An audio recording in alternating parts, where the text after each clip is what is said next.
kwako. Tunapoangalia wito wa Ibrahimu, lazima tuangalie kama aliitwa pasipokuwa na cheo chochote, pasipokuwa na sifa yoyote, basi kama baba imani. Na sisi tuko hivyo hivyo, tumeitwa pasipo kuangalia. Kuna watu wengine wanafikiri labda Mungu anashindwa kuwajibu kwa sababu ya mazingira yao, kwa sababu ya hali zao, kwa sababu ya mapito yao. Mungu hayuko hivyo. Mungu hayuko hivyo kama unavyofikiri. Ndio maana Biblia inasema Mungu sio mwanadamu. Yeye mawazo yake yako juu kuliko ya kwako, na njia zake ziko juu kuliko za kwako. Yeye anajua kuliko unavyojua wewe.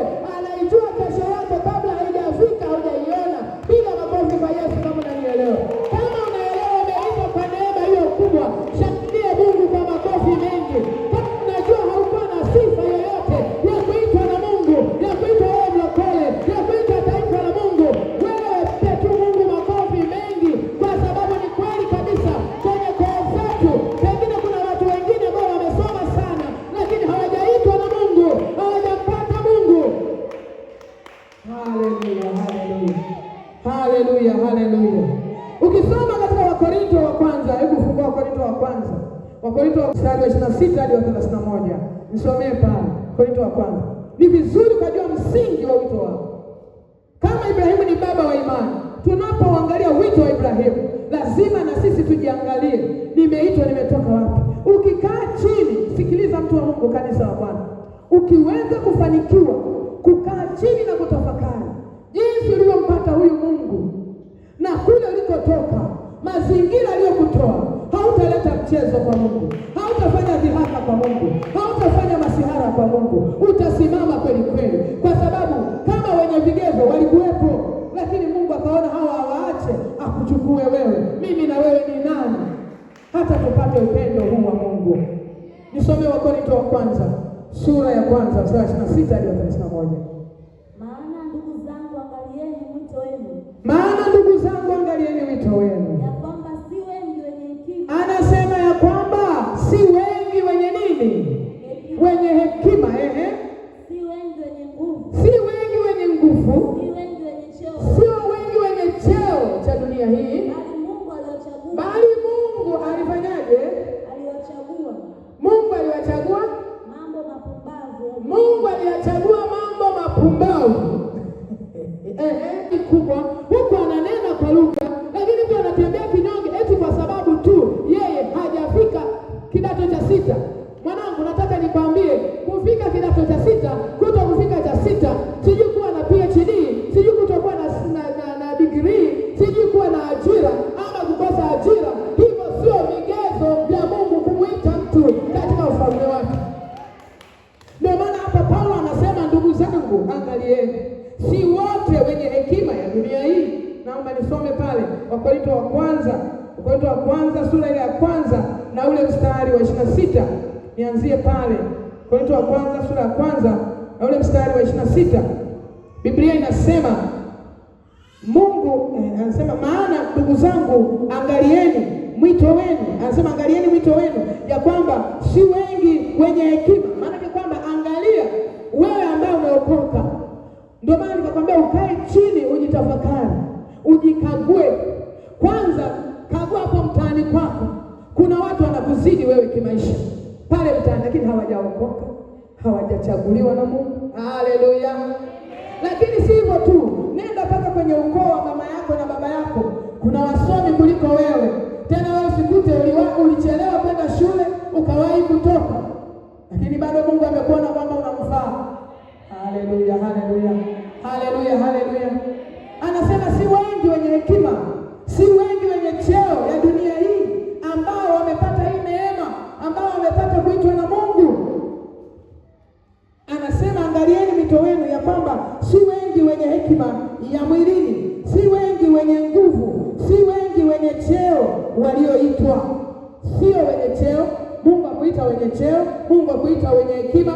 Anasemaje mstari wa 27? Bali Mungu aliyachagua mambo mapumbavu ya dunia awaaibishe wenye hekima. Tena Mungu alivichagua vitu dhaifu vya dunia ili aviaibishe vyenye nguvu. Tena Mungu alivichagua vitu vinyonge vya dunia na vilivyodharauliwa, na vitu ambavyo haviko, ili avibatilishe abadilishe vile vilivyoko. Haleluya, haleluya. Pengine wewe duniani uko unasema si lolote, si chochote. Mwambie Mungu alisema vile alichagua visivyokuwako ili kwamba vinavyoonekana viko vibatilishwe, vipotelee mbali. Kama mtu anakuona wewe si lolote, mwambie mimi sawa si lolote, ila Mungu sasa amependa kunifanya niwe chochote, niwe lolote, niwe kitu. Abatilishe kile kilichokuwa kinachoonekana ni cha maana. Mpe Bwana makofi mengi kama unanisikia vizuri. Mpe Mungu makofi mengi. Haleluya, haleluya, haleluya.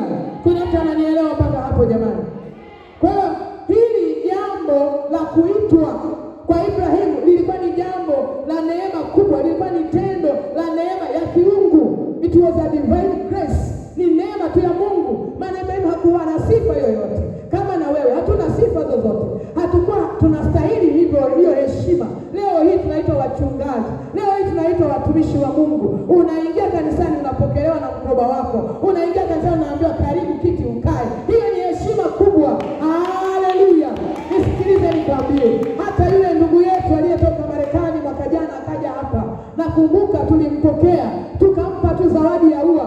Wapendwa, ameenda Amerika, anafanya shuhuda kwa kila anayekutana naye, kuanzia ndugu zake.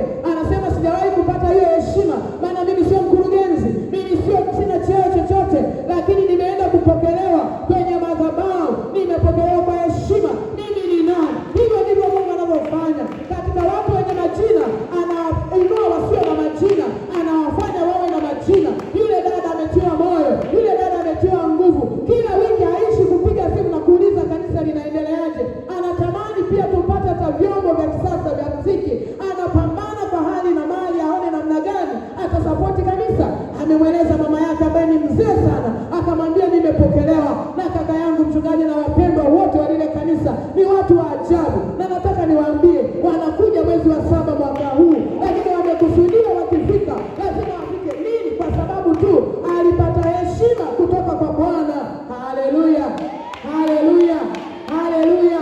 Ndio maana Mungu anasema ameviinua vinyonge ili aviaibishe vyenye nguvu. Ameinua mambo mapumbavu ili aviaibishe vitu vyenye hekima. Kwa hiyo wewe na mimi inawezekana hatuna sifa, hatuna majina, lakini Mungu amependa kupitia sisi tubebe hazina, tubebe akiba ya baraka za mataifa.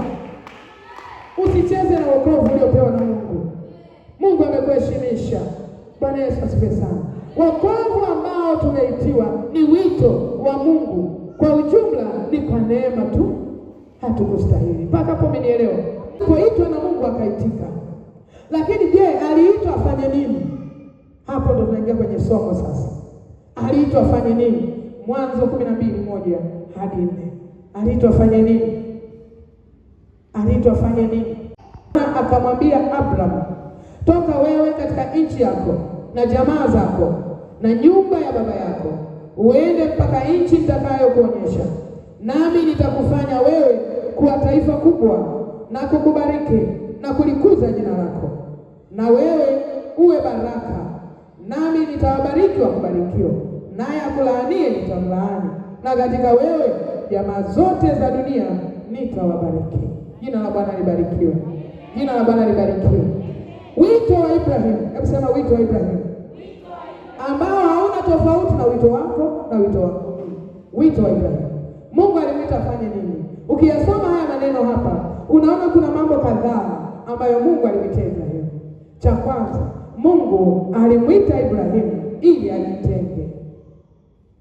Alimwita Ibrahimu ili afanye nini? Ajitenge. Mungu wetu ni Mungu wa kujitenga. Ndio maana anasema katika maandiko, ninakaa mimi mahali palipoinuka, mahali patakatifu, pamoja na roho zao waliotubu na kupondeka na kunyenyekea. Bwana Yesu asifiwe sana. Mungu alimwita Ibrahimu ili ajitenge. Ndio maana akasema toka wewe katika nini? Hawajasikia vizuri. Ngoja nirudie kusoma. Bwana akamwambia Abraham, toka wewe katika nchi nini? Halafu katika jamaa zako, halafu katika nyumba ya baba yako, halafu uende mpaka nchi nitakayo kuonesha. Halafu anasema nami nitakufanya wewe kuwa taifa kubwa na kukubariki na kulikuza jina lako. yako, nawe uwe baraka. Haleluya! Kwa wito wa Ibrahimu ambao ni sawa na mimi na wewe, Mungu alimwita Ibrahimu ajitenge, ndio maana akamwambia atoke. Wito wa Ibrahimu kwa ni wa kujitenga, kwa sababu Mungu wetu ni Mungu wa kujitenga.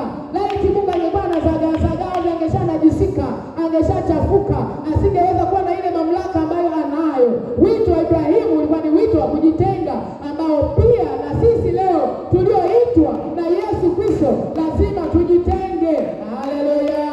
Ndio maana katika waraka Yohana anasema kila litajaye jina la Bwana na aache nini? Uovu. Kwa hiyo lazima ujitenge. Kama wito wa Ibrahimu kwa wa kujitenga, na wewe na mimi lazima tufanye nini? Tujitenge. Tunajitenga na nini?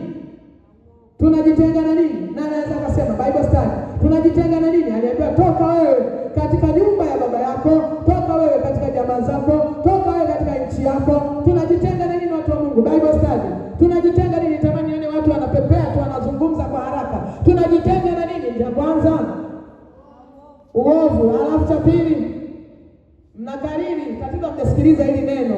Soma tena hiyo Biblia mwanangu. Mungu akamwambia Ibrahimu toka wewe katika nini? Toka wewe katika nini? Maana yake yani jitenge kutoka kwenye nini? Hebu soma pale vizuri.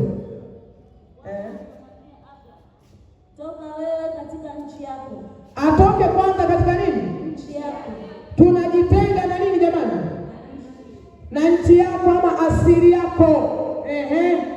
Na jamaa zako. Toka kwenye ukoo.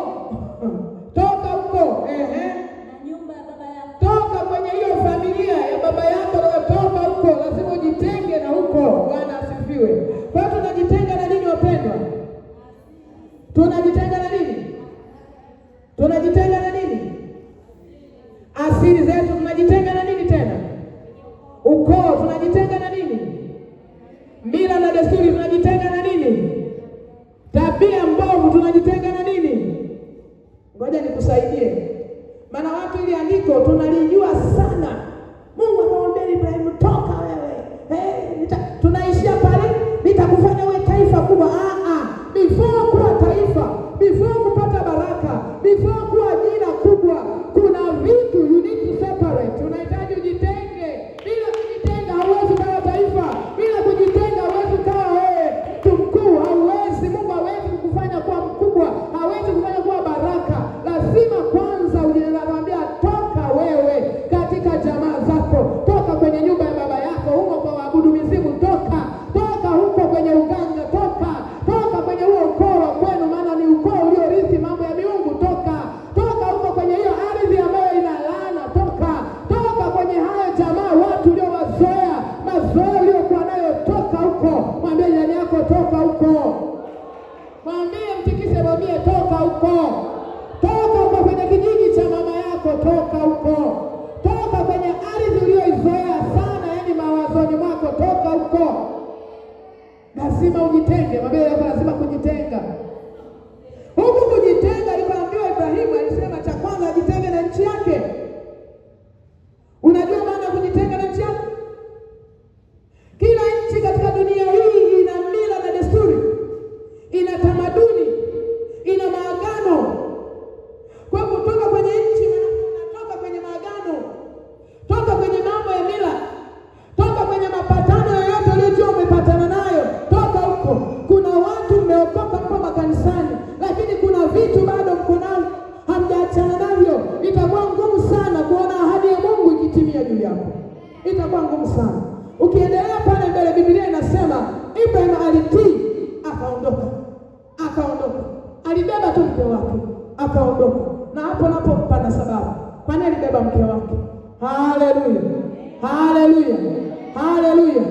Haiwezekani wewe mwanamke ama mwanaume umeokoka miaka inaenda mpaka 10, bado mwenzako bado hawezi. Hapana, bado hujakaa vizuri. Ukitoka sawa sawa, utatoka naye, utabebana naye,